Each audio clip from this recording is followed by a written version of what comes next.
Bonjour à tous, aujourd'hui je vous parle d'un artiste qui fait le tour du monde avec ses productions et qui est encensé par la critique depuis quelques années en France, Milo Ro.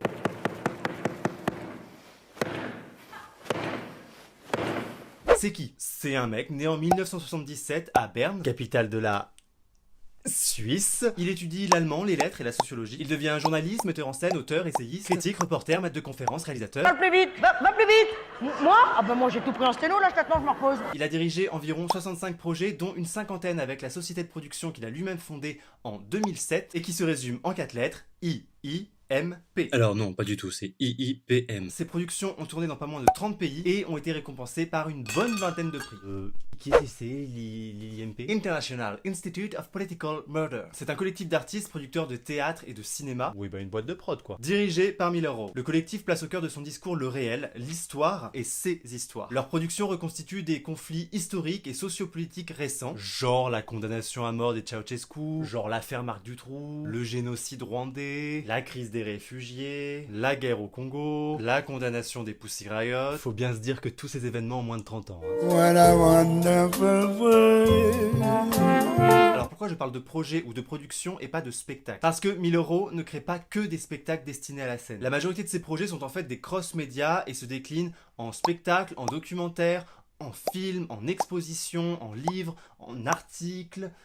Et ça commence à faire beaucoup trop de mots-clés à afficher. C'est quel genre de théâtre? Du théâtre documentaire. Ouais, enfin, c'est jamais 100% documentaire. Il y a toujours une part de fiction. Par exemple, dans Hate Radio, Milo Ro reconstituait sur scène le studio de radio de propagande génocidaire rwandaise. L'entièreté du texte joué provenait des archives de la radio rwandaise, mais il a composé une nouvelle émission fictive avec ces archives. Les faits sont réels, mais le temps dramatique modifie le temps historique. Dans Civil Wars ou Dark Ages, on pourrait peut-être plus parler de théâtre témoignage dans la mesure où les acteurs jouent sur scène leur propre rôle. Ils viennent témoigner, raconter leur histoire personnelle. La dimension théâtrale est quand même là, puisqu'il s'agit d'un texte qui a été répété et préparé pour la scène. Parfois également, il s'agit d'un texte qui a été construit à partir de témoignages qu'un acteur va restituer sur scène. Est-ce que c'est drôle? Non. Non, c'est pas drôle du tout. Non, ça secoue, ça nous questionne, ça questionne le théâtre, ça questionne le politique, ça appelle à l'action parfois. Mais alors drôle, non.